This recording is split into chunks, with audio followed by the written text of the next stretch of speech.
Hey listeners, welcome to another episode of Room for Seconds. I'm Justin Egan with Craveworthy Brands, introducing this week's content. This week we catch up with Gregg Majewski as a guest on Hospitality Hangout, where he joins hosts Michael Schatzberg and Jimmy Frischling for an amazing conversation, a real behind-the-scenes look at what's going on in today's hospitality industry. Not only will you appreciate the learnings from this conversation, but Gregg, Jimmy, and Michael make you feel good while you listen.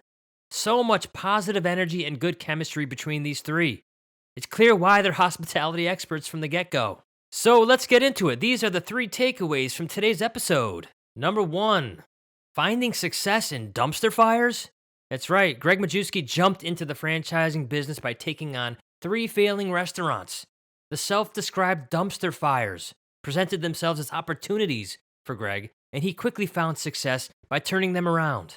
Takeaway number 2, partnering for success. As a franchisor, Gregg Majewski sees his franchisees as partners. He believes it is his personal responsibility to do what's best for them and to make sure they're all successful. And takeaway number 3, evolving your tech stack while growing. Gregg Majewski is infamously against trying to implement the latest and greatest technology just for the sake of having it.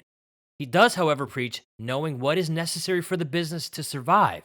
And if it's necessary, then finding the best, tried and true solution available. So stop what you're doing, listen to this episode, and subscribe to Room for Seconds for weekly inspiration with more content like what you're about to hear. Thanks for listening. Enjoy the episode. Joining us today is our friend and a second-time guest, Mr. Gregg Majewski, CEO of Craveworthy Brands. I have to tell you, I love names. Schatz, you know we love names. Craveworthy is a perfect name for this company. I love it, and it's it's a relatively new. If we remember last time we had Gregg on, he was telling us about the whole rebranding, and I love it. I think it's just great because I think the old name was Mongolian Steakhouse or something, and I didn't like that as much. Craveworthy is much better. I love Craveworthy. I think the word Craveworthy. To his face, I like Craveworthy. I didn't like the Mongolian Steakhouse name. All right, well, you know what we're going to talk about. I missed the first time Gregg was on the show, so this is a little bit of we had to get Gregg back because I was like, I was feeling left out. I wanted to feel the love that I saw in the episode where Gregg and you did it. So here we are. But listen, before we bring Gregg into the episode, he's gonna kill me. He's a big guy, by the way. He's gonna kill me. He's like, why did I agree to do this a second time? But before we jump in, we have to kick off Trivia Tuesday. Our podcast released on Tuesday. I'm not going to say the words Taco Tuesday because there's a whole lot of lawsuits and a whole lot of banter going on. And I think you'd have to give, some sort of recognition. You'd have to talk to Taco John before you say Taco Tuesday. I ain't messing with Taco John. The guy was smart enough to trademark Taco Tuesday. Respect Taco John. But listen, we've got our Trivia Tuesday.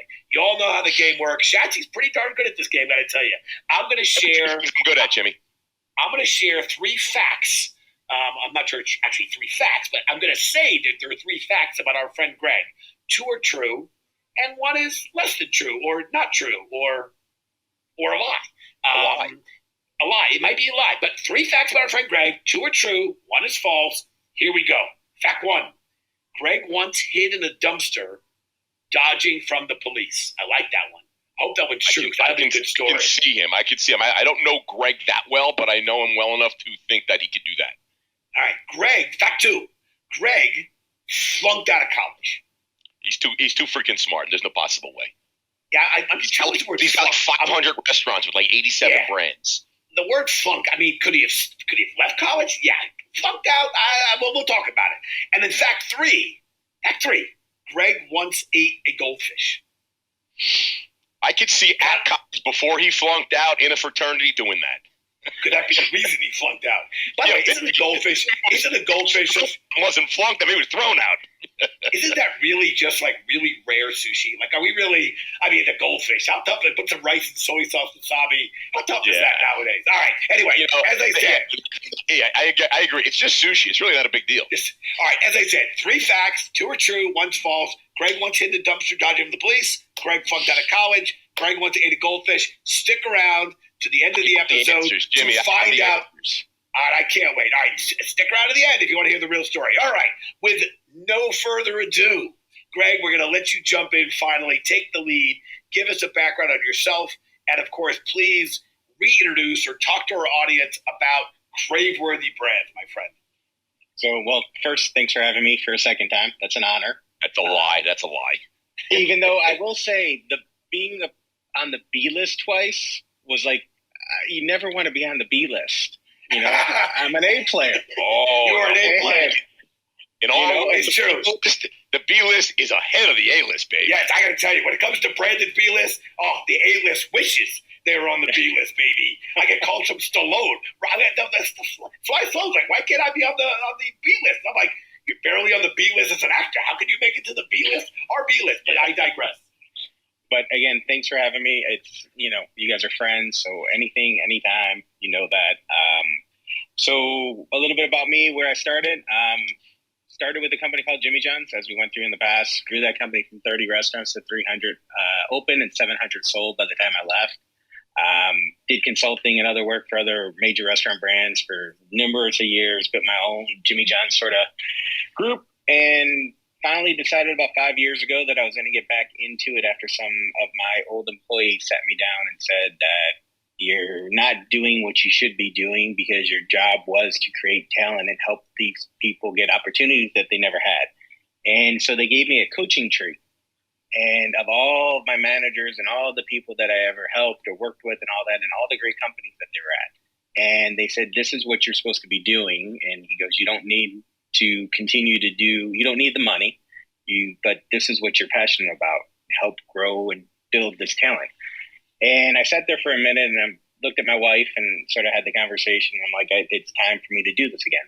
So I then started looking for opportunities to start building a platform company. So the first purchase was Mongolian Concepts, which was Flat Top Grill, BD's Mongolian, and Genghis Grill, and took a small equity piece with an option to buy the rest. These three companies had been in the complete dumpster, to use a better word, and had not sold the restaurant, had not had positive comps, had not seen transactions increase since 2011. BD's and Flat Top have been through multiple bankruptcies, and Genghis Grill acquired them in 2017. And I'm like, this is a perfect opportunity. I like the idea of the customization of the bowls. I like the fact that that's a hot component right now, and that we can fix this. As of last year, so 18 months in, we announced that we sold 24 franchises for the first time since 2011. Hadn't sold a store since that point. Hadn't had positive comps since 2015. Haven't had seen a positive sales increase or transaction count since 2011 either, and all three brands are positive in all of those. And we do it by what we always do: create perfect food, crave-worthy food, and a fast, system-wise presence in your restaurant. So systems and procedures have to be key, and building a culture where your people believe in what you're doing, so they'll do whatever you're asking. And at that point, I started acquiring other brands on the down low because I didn't want people to know what I was doing. And in January, we announced the formation of Craveworthy with the emerging brands that I acquired over the past couple of years. Those were Budlong, Crafted, Wing It On, and Lucky Cat Poke Company made Craveworthy. And then in April, we announced that I exercised the option to acquire the rest of Mongolian Concepts. All right, Gregg, listen, I got to cut you off because you're going to kill the entire podcast because we're going to have nothing to talk about because you just told us everything about you. We've got questions here. We've got things we want to know. Thanks for joining us for this episode of the I'm done. There's nothing else to say. This is great. We'll see you a little. I 5 minutes. No, yeah, but before we got a lot to get into because you're doing a lot of crazy things. But before we go forward and talk about where you are now and where you're going, because God knows you're going places, we have to take a step back. And first, I like to dig into. I want to know who Gregg is. Our guests want to know who Gregg is. Here it comes, Gregg. Here it comes. I mean, no, because you were Jimmy John's, you were CEO, CFO, COO. You took it from 3 stores to 700 stores. There goes the math. There's the math. 1,000 franchises you sold. Yeah, Something. math. You were like the franchise seller of the year. You were honored by IFA and all the other different places. You were, but in 1990, take us back to 1990. You were in high school. You were young. You didn't know what to do. What do you want to do with your life? How did you go from Jimmy John's to now creating Craveworthy with hundreds of brands and growing like crazy? Where did it all start? Were you passionate about hospitality? Talk to Greg, us. this is Schatzy's Fraser Crane moment. Schatzy's listening. $150 an hour. And I take all insurances, Greg. So I grew up in an entrepreneur family, and my dad was not home when I was growing up, and he would always come in and leave early and come in late. And then at a point in our lives, what kind of business was your pop in? So he owns a manufacturing company. So it does parts for Caterpillar, GM. So basically an OEM for major auto companies and stuff like that. So as he was building his company and I was little, he wasn't home. And so I remember him, coming home, eating dinner with us, and then going back to work because he at least wanted to have dinner with the family. And I remember how hard he worked. And my uncle, who lived next door to us, was the same way. He was always working and always talked about how important it was to take care of your family. And seeing him do that over the years is what sort of built my culture of hard work and wanting to lead by example. My dad would always take the hardest job and would always go in, and if a machine was down or if he needed to get a part down, he'd run the machine.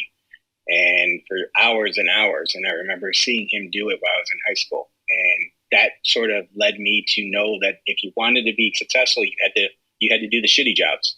You had to do the jobs that no one else wanted to do, and you actually had to do what you asked other people to do. And that's where my work ethic and my culture started. Jimmy, that was podcast gold, by the way. Gold, Jerry, gold. It was. That was actually. I dig it. You know another guy who always had the shittiest jobs in the restaurant? This guy. Dishwasher was in there. Shatsy was a dishwasher. Fry guy didn't show up. Shatsy was the fry guy. Yeah, I think a lot of people don't realize that when you have the roles, Greg, that you have and have had, as Shatsy you as well, there is no one thing you do, and typically it's when something's not going well or isn't working or someone doesn't show up. Hello, Laverne. Hello, Cheryl. Roll up your sleeves. Those sleeves. Let's go. I completely get it, Greg. As I mentioned at the top of the show, this is your second appearance. We were lucky to have you on our on the road edition of the Hospitality Hangout when you were a guest at the Restaurant Franchising and Innovation Summit this past March. I unfortunately missed that show for I think I was on the injured reserve with a surgery issue recovering from. I think Sylvia had a talent show. She has a talent show once a week. She does a lot of talent shows. I will miss any conference to make sure I see that. 60-year-olds talent shows. You notice that? Talent shows. Those 90-second moments. Yeah, as Greg said, his dad was home for dinner. I'm not missing talent shows, but I missed that show. So my FOMO, as I said, was one of the reasons I wanted to have you back. But kidding aside, you talked a little bit about Craveworthy and introduced what you're doing. And as you were describing it, I was thinking about Al Pacino and The Godfather 3, which, by the way, compared to 1 and 2, yeah, it's not a great movie. Godfather 3. You like that movie. You always like that movie. It's almost like you invest in that movie or something because you're always like, bad. I think it's a good movie. I just think when it gets compared to 1 and 2, it fails. But in Godfather 3, Pacino famously said, "You thought he was out, they brought him back in." And I think what I heard you describing is your team, your the people you mentored, the people you created these opportunities for. They said, "Let's get you come back to where your heart and your head." And now we're just finished. We just started with the second half of 23. So I guess my macro question is, with the first 6 months behind us, how is the year going for Craveworthy? I think there's a lot of momentum that you created, and that's with grit and hard work and good people. But how's the year going for Craveworthy halfway through 23? So, I mean, to say that we started, the formation was January, to be where we are now is unheard of. I mean, ridiculous. It's ridiculous. Say it. It's ridiculous. So ridiculous. Yeah, it's pretty damn awesome. I mean, we have 7 announced brands under the portfolio. We have 4 brands that we haven't announced yet that we'll be announcing slowly. So we'll be at 11 brands before the end of summer. We'll pull that out of him today on the podcast. You'll see. Oh, come, I can see. Greg's gonna break. He's gonna give us. We're gonna break some news, baby. Oh yeah. So, and we're building a team that rivals everything in the industry. So, and that's the most exciting part. What I believe in is that if you want to do great things in any industry, you have to have a great team. And so the first 6-7 months or the first 3 years that I've been sort of building this behind the scenes, we've been all about building the team. And in the last couple of weeks, we've had 2 incredible new hires, and we have another incredible advisory member that's coming on board. Who's that? So can say, and I will say this one, you guys will get this first, is that Greg Creed has agreed to take an advisory seat, an advisory board member with Craveworthy. His first advisory spot. Mm-hmm. That breaking news. That's breaking news. Go for it, Chatsy. That's breaking news right there. Just, thanks to your pulling out that information from Mr. Majewski here, you got breaking news, Chats. I should be in like 60 Minutes or something, like an investigative reporter. I mean, honestly, I get stuff out of people. It's amazing. That's great. Congratulations, Mr. Creed, joining your advisory board. That's awesome. Yeah, so I mean, knowing that people like that see what we're doing and that we're doing it right is exciting for us. And his whole philosophy is the same as mine. It's building culture, building teams, and leading by example and really doing it the right way. And he saw that that's what we do and wanted to be a part of it. And then we had Jeremy from the old chief development officer from Fat Brands took a job 2 weeks ago. He is now my partner. I had dinner with him a few times with you guys. Yep, great hire. And also Fat Brands. I mean, you're getting, like you said, you're getting top talents. You are definitely positioning yourselves to. I mean, if the first half of 23 is any indication, I mean, I don't know what you guys are going to do in 24. But let me ask you something. Right now, in my opinion, I think the hottest segment of the restaurant space right now, in my opinion, is emerging brands. I think I think the taste profile of the consumer has changed so much that now I think there's such an opportunity for all different types of foods today, more so than ever before. I mean, it was very, very basic. It was pizza and burgers for the most part. And today it's like so many different types of food. So I think emerging brands have really been able to capitalize on the different wants and needs of the consumer. You guys launched 2 brands, Crafted Burger Bar and Tap, and you got Lucky Cat Poke Company. You acquired Wing It On and the Budlong. What's the strategy for adding brands as you grow Craveworthy? How do you find concepts to fill white space? Do you create your own concepts? Are you just looking for other brands with 2 or 3 units? Like, talk to me about that, because you have 7 brands now, right? Yep, 7 announced. Oh, 4 in the hopper. So, who are the 4? Not going to tell you. Good try. You got your one breaking. And also know that everything I'm giving I'm very good. I'm only giving you what I want to give. That's true. Yeah. Greg might have not. Greg taught you everything that he wants you to know, but he didn't teach you everything he knows. But so you have 4 more coming, and that'll be announced, and you'll probably come on the podcast to announce it because that's what you like to do. But seriously, so how do you come up with the ideas, or are you just looking for interesting brands, and what's the strategy? So I believe, and it was something that we believed at Jimmy John's, and it goes back to that point. If there's a giant in the industry, there's always room to have a number 2. And if you can be number 2 in any segment, you can be pretty damn successful. So I would agree with that. The brands that I look at and the brands that I want is I want to have white space or somebody that has already taught the consumer what this food is. So I don't have to be the education component of it. But there's a runway then to sort of either outpace them or be that number 2 and let them do all the hard work on building what that food profile is and us just doing it better. So I'll knock Subway. Subway was not good. And Jimmy John's was badass. So we were able to take a component and be a better sandwich for them and then add delivery and destroy them. They could never hit our AUVs. We're doing the same thing now with the brands that we look at. If there's somebody out there that's ahead of us, that's great. Let them be the leader. Let them get the press for a little bit. Let them have the fun. They're just setting us up so our better product and our better service and our better operations can come up behind and make more and have the higher AUVs and everything else because our product's better and Craveworthy. And so those are the areas that we're looking for. And then we're looking for segments that are underserviced. So the only out of my group that I can say I am leader in is Genghis. There's no competitor in that segment for us. We're the leader. It's a completely different position. In that one, we have to be completely brash. We have to go out there and sort of educate everybody and teach everybody what we are. And we have to be a lot more cocky with it. In the emerging brand. Did you find, as you talk about your strategy, did you find that with Genghis, that because your strategy now is you're saying, I don't want to be the leader, but with Genghis you are, do you find that that's harder to do and now I don't want to do that anymore? I'd rather kind of be number 2, and And nothing's easy, but it's an easier place to be number two than be the leader, and that's more challenging. Is that kind of part of your strategy? No, or I mean, the difference with Genghis was nobody was doing it. So Chipotle started customization, but no one did cook to order of that nature and stuff like that. So if we can find a brand that has that potential, of course we want to be that. But most of the things, restaurant industry is not new.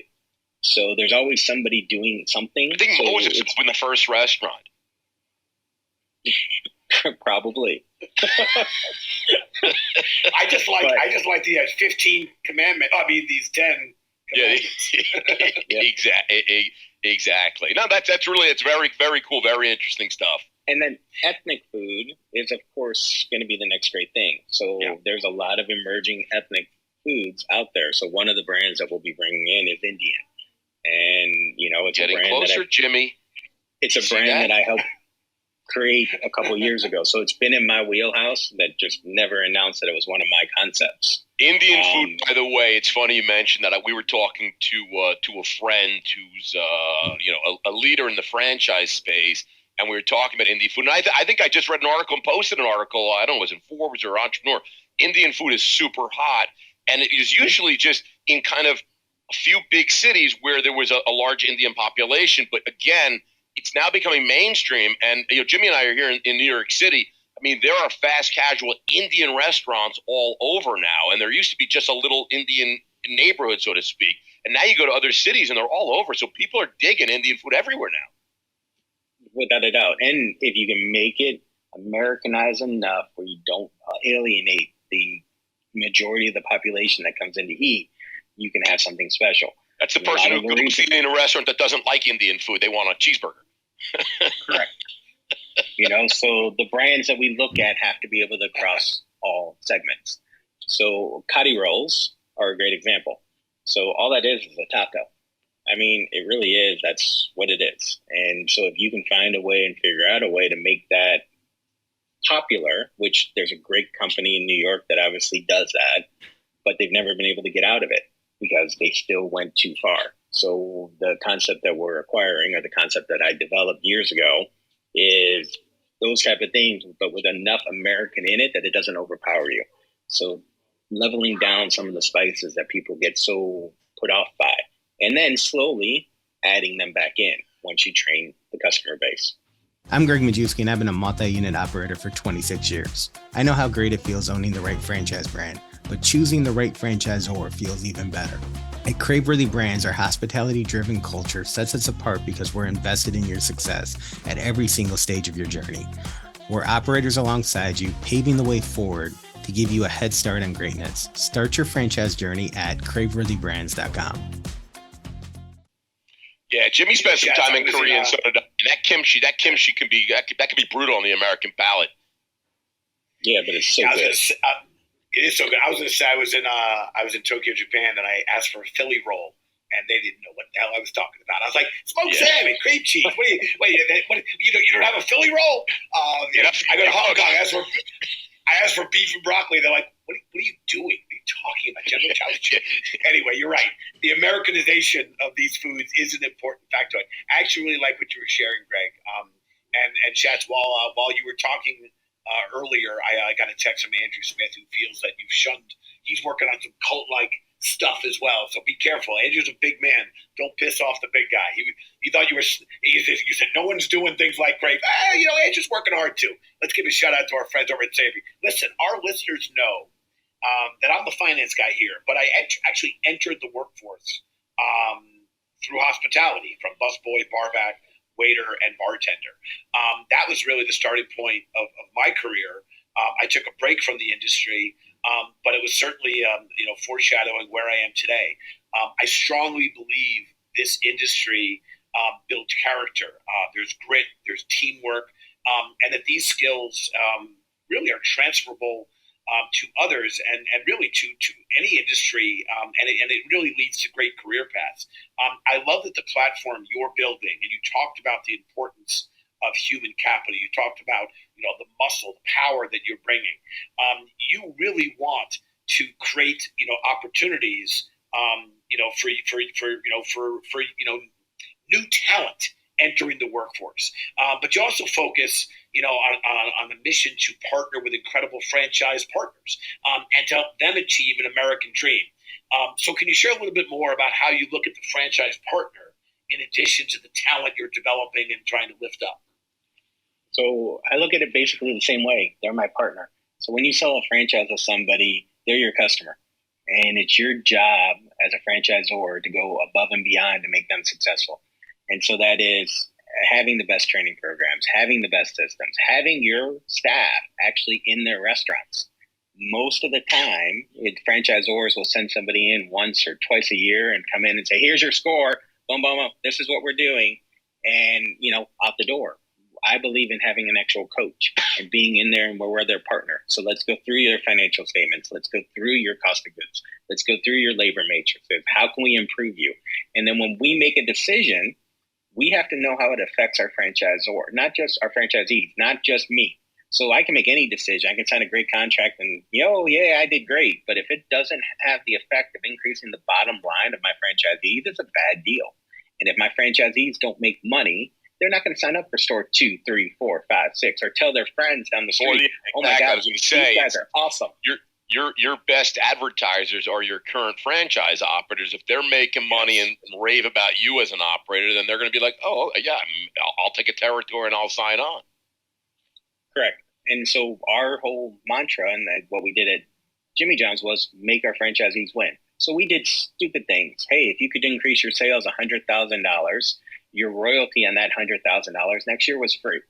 I mean, so just to try to get them excited and built into the culture, and why not do that? Because if you're building a brand, you want them working so hard for you because it's your brand and they're now your partner. So you want them to be successful. Why not give them certain things to help them be that?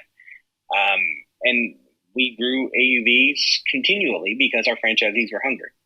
Yeah, I got to tell you, I love it. Let's change gears real quick. Look, at Branded, we do a lot of investing in the technology space in hospitality. So let's just talk a little about technology, tech stack. You're taking 7 brands, you're adding 4 more. We know it's an Indian concept. We don't know the other ones. We have our ideas. We'll go down a list and we'll try and grab it out of you. But you'll have 11 brands. A lot of times when you acquire different brands, they have different point of sale systems. They have different loyalty. They have different tech stack. What are you doing? Are you trying to unify and say, look, we're all going to try and have the same tech stack, or is it no? This brand, this works best for this brand. Like, talk to me about how you're going to build your tech stack and how you're thinking about that as you continue to grow and acquire brands. So we know that we have a platform of what we have to have. So, for example, every brand that we acquire goes to Restaurant 365.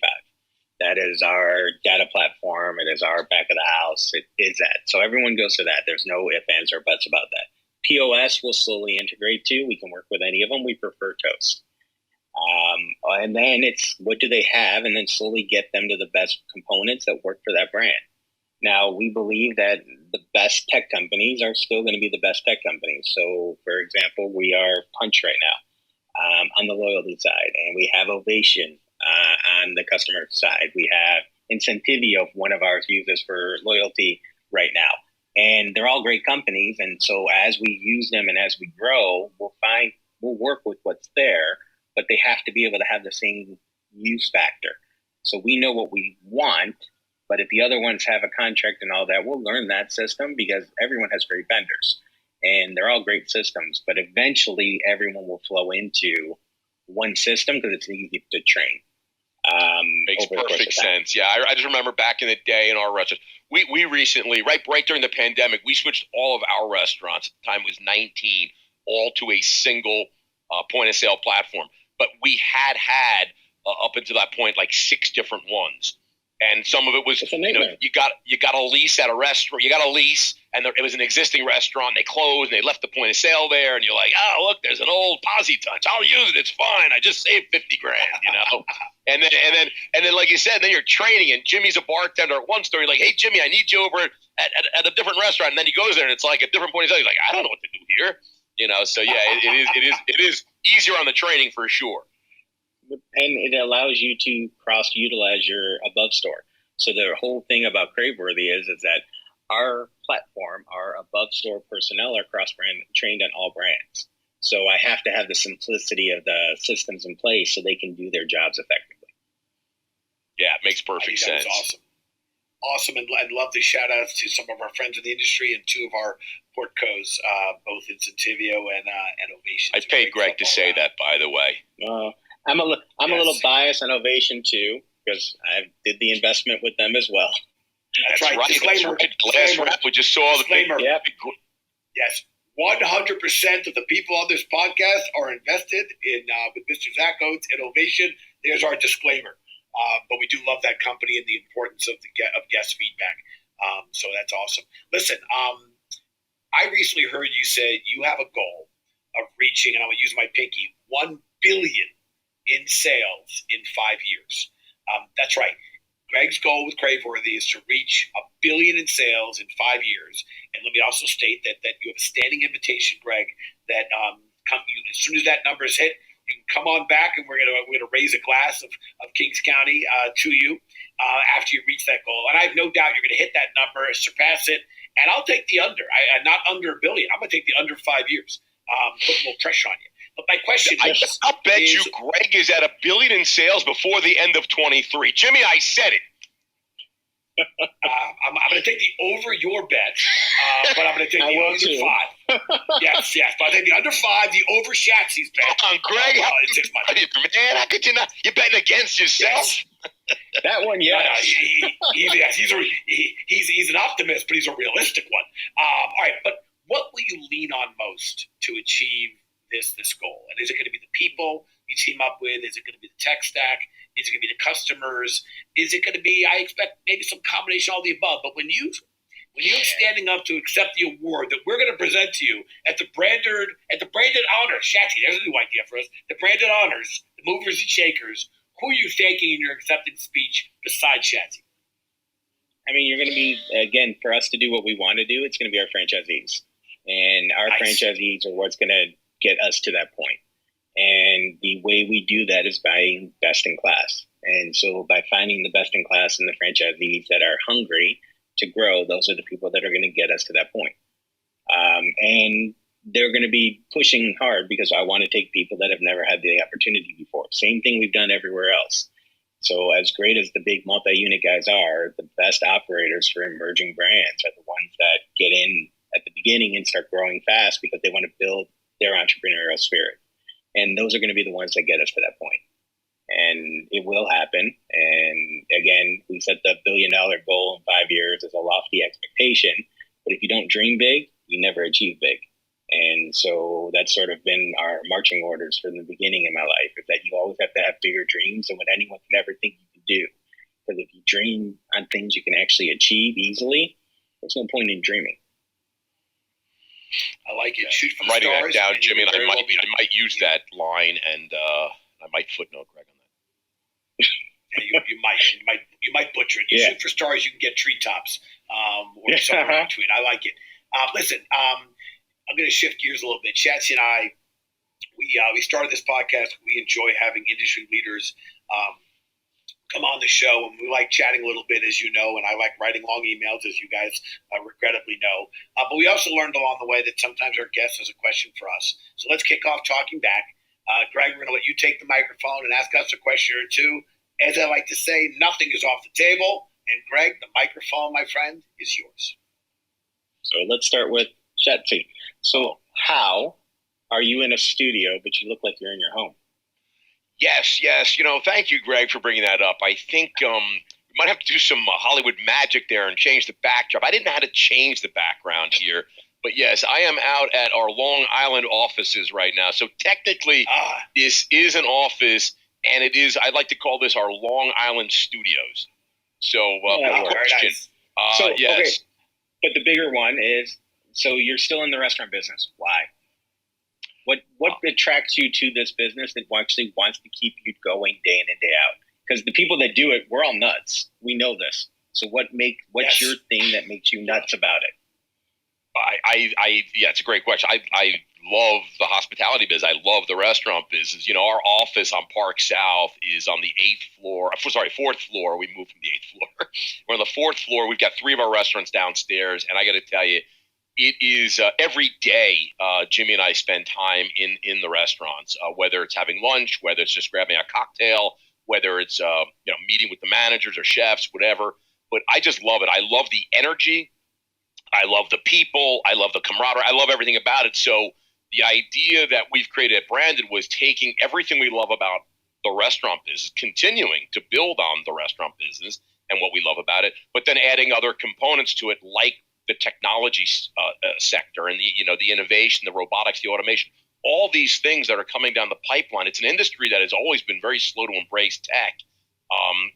And we've been fortunate because we've been around a long time. We've seen a lot, and I just love that intersection. So I just think that we were in the early innings of like you said earlier, restaurants have been around a long, long time. Technology innovation within the restaurant space, that hasn't been around a long time. So I just love doing what I've always been passionate about, which was food and beverage, creating menus, seeing people happy, enjoying it, and now bringing in this tech and innovation to help operators not just survive but thrive. I like to call this, it's the next stage of the restaurant hospitality industry now. So I love it, and I'd have it no other way. So I am nuts, and like you said, to be in the restaurant business, you got to be a little bit nuts, and I love it, and we don't plan on changing anytime soon. We've got 3 new restaurants in the hopper right now. So with the tech stack follow-up, do you think restaurants adapt too fast right now to every new shiny thing that's being presented to them? No, I think it's a mixed bag. I think there's folks like myself who will try anything because I don't know if it's good or works or doesn't if you don't try it. Or at least if I find something really interesting, I would call you and say, Greg, what do you think? And then maybe you'd try it or see if it's a good fit. But you have to test things and try things or you don't know. But I think there's a whole segment of the industry that is a follower. They're going to be like, look, Greg, you test it out, you see how it goes, and when it's great and terrific and it's super duper and they got all the kinks worked out, let me know because I don't have any time to do that right now. And then there's the big enterprise folks that are just like, they're not gonna pilot or beta test some new technology because it's too risky for them. So I don't think so. I think there's a segment of the testers and the triers, and then there's a bigger segment of the followers, and I think it's cool. I like it. And I agree. And I'm a follower on some things too. I mean, you have to be. So what Wowbow's doing with NFTs, I'm sitting back and watching. Jeff is pushing that, as we all know, to a point that I think maybe too far, but I'm cheering him on because if it works, then I'm going to get on that and follow him to that one. I agree. I agree with that. I love what he's doing on NFTs. For me, I don't have a need for it right now, but it's interesting to watch, and I love what Jeff's doing over there. I agree. All right. So now Jimmy's turn. Sorry. Go ahead, Greg. Go ahead. I was going to comment on Shatsy's, but I'll stay and listen mode, my friend. So you're like me. You're a finance number guy that gets into the accounting industry or gets into the restaurant industry. We both grew up in it. We both worked through it in college. Mm-hmm. What attracts you? What makes a number person a good restaurant guy? Fantastic question. One of the things that I love about my role and about this industry that I think is truly unique, I'll refer to it as high touch, but more specifically, I can't think of many other industries where the manufacturing side of the industry and the retail side of the industry are separated by maybe a wall and sometimes not even a wall. And your customer our guest is experiencing this industry in real time, high touch. And if something comes out of the manufacturing facility, which essentially is the kitchen, we have to address it and deal with it live in real time. And we're in the store with them. As a numbers person, I find that to be, this is the most unique asset class I've ever seen. Because those are things that you could model out, you could project, you could do scenario analysis. We could invest in as a restaurant. We could invest in any number of things. We could bring in all the right talent. But if something goes wrong, the check is slow to return. If there was that mistake at the very end. If maybe the server, in a full-serve restaurant, which we own, was having a bad day, or he or she broke up with their significant other, the entire experience could be impacted by any small factoid. And I find that to be incredibly interesting from somebody who's looking at financials and looking at numbers and realizing there's these extraneous factors that could impact the very experience the guest is having. And I think there's no other industry that's like it. And while that sounds like I'm exposing a challenge to what I do in this industry and the industry itself, or the way I look at it, I find that dichotomy to be incredibly fascinating. Of as much as you want to predict and project and think you have an exact science, I think the expression is, man makes plans and God laughs. I could do all the assessment I want. The reality is going to be what happens on that floor. And again, to the listeners, I ask you, think of an industry with a manufacturing facility and that retail, that what's coming out of the kitchen in real time, you are experiencing. And the people around you who made it, who are serving you, who are running the show, they're all there in the kitchen. They're all there in the restaurant together. I think that's incredibly unique, unlike any industry I've ever seen. I love it. And those were some incredible questions. But, Jimmy, I got to tell you, I'm just getting our producers on the line saying, it's time for the food service feud. That's right. We got to get into the feud. And by the way, we are about to do the food service feud celebrity edition. It's no secret that many celebrities got their start in hospitality. Jimmy, you were an example of a celebrity who started in hospitality, and now look at you. At some point in time, some manager, a GM, even Gregg himself, he saw something special in these celebrities before they were famous, and they hired them over somebody else. And are you guys ready for a little food service feud celebrity edition? Let's play the feud. Do it. Don't sound so excited, guys. Listen, we go on LinkedIn every week. We have a poll question. We ask over 100 million people on LinkedIn this question. The top answers are on the board. Are you ready? Get your imaginary buzzer. Which celebrity got their start working in food service in Chicago before starting a career in acting? Go. You're not going to give us hints? You're not going to give us choices? I got to get. Is it? Sorry, I forgot. Is it Oprah Winfrey, Bill Murray, Vince Vaughn, or Tina Fey? Now go. Gonna have to guess Bill Murray. Bill Murray is incorrect. Jimmy, you can steal and win something big. So my favorite one on that list, I have to say, is Vince Vaughn. But I'm going Oprah. And I got to tell you, Jimbo, you always go with your instincts, your first instincts. It was Mr. Vince Vaughn. He worked at the iconic Gibson Steakhouse. And just a little FYI, just imagine if Vince Vaughn had used Our Work. If he used OurWork.com, he may have never gone to be a wedding crasher, Jimbo. He may still be at Gibson's right now. So I just want to do a swinger. OurWork.com. Jimbo, let's get on to Tuesday Trivia. All right, everyone remember at the top of the show, I gave you 3 facts about our friend Gregg. 2 were true, 1 was false. Here we are again. Fact 1, Gregg once hid in a dumpster hiding from the police. Fact 2, Gregg flunked out of college. Fact 3, Gregg once ate a goldfish. Shatsy, go for it, man. Come on, you got a record. I don't think these are that difficult, okay? Gregg ate a goldfish. Yeah, that's not even that big of a deal. Like you said, it's like eating a piece of sushi. I mean, big deal. You ate a goldfish. And yeah. Hold on, Shatsy. Have you eaten a goldfish, Shatsy? No. Live. Live goldfish. Live goldfish. By the way, I haven't eaten a goldfish. You ate a goldfish? No. So neither of us ate goldfish. And Gregg's excited, so we know that he did that. He ate a live goldfish. Okay. He didn't flunk out of college. And yes, he hid in a dumpster, hiding from the police. Probably, I don't know, like he was in the back, like smoking a joint or something. And easy. All right. He's not a public company yet, right? All right. Easy. All right. So you're going with he hid in the dumpster, and you're going he once ate a goldfish, and you're saying Gregg did not flunk out of college. All right, Gregg, tell us what you got. So I did hide in the dumpster for over 4 hours. Because I want to know why. Huh? Don't even want to know why. Fake ID. I want to know why. Fake ID, and I accidentally hit the guy and bolted.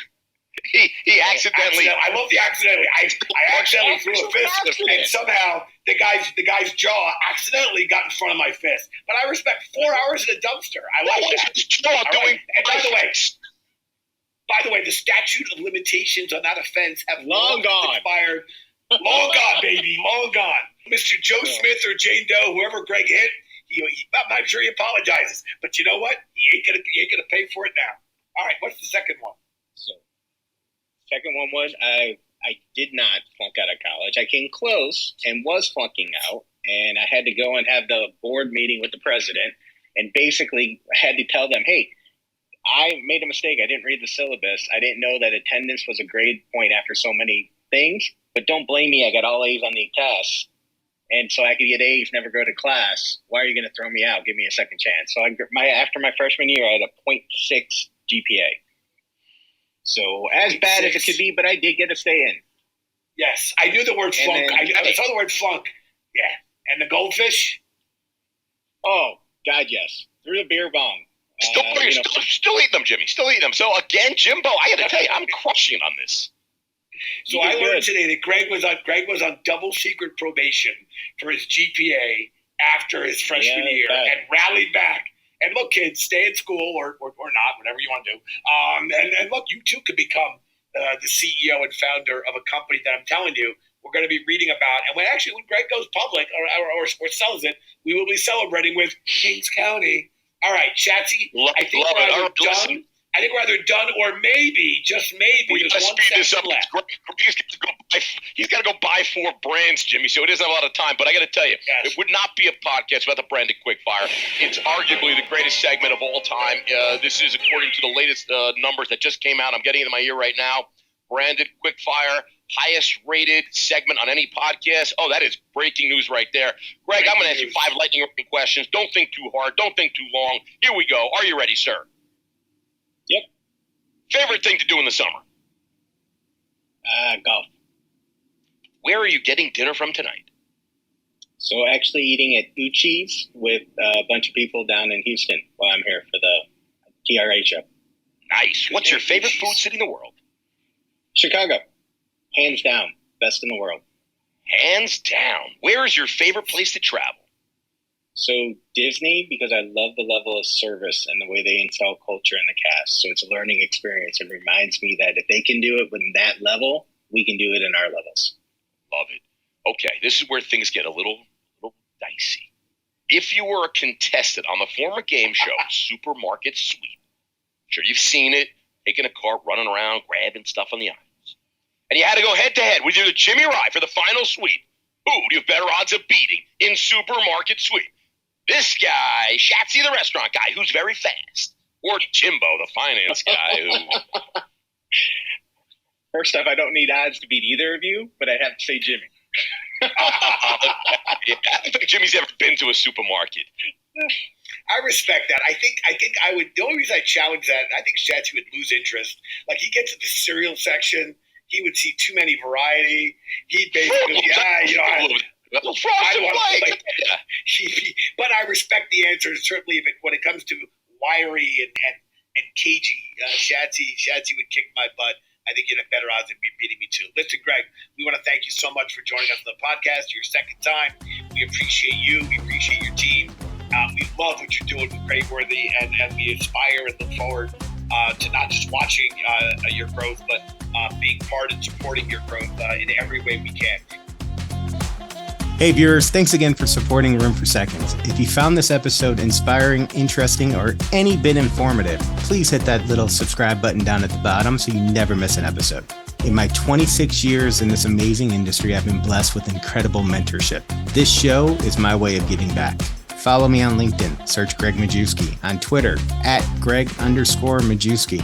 If you still have room for more, visit our website at media.craveworthybrands.com. You'll find more videos, shows, notes, blogs, resources, and an easy way to get in touch with the Craveworthy Brands team.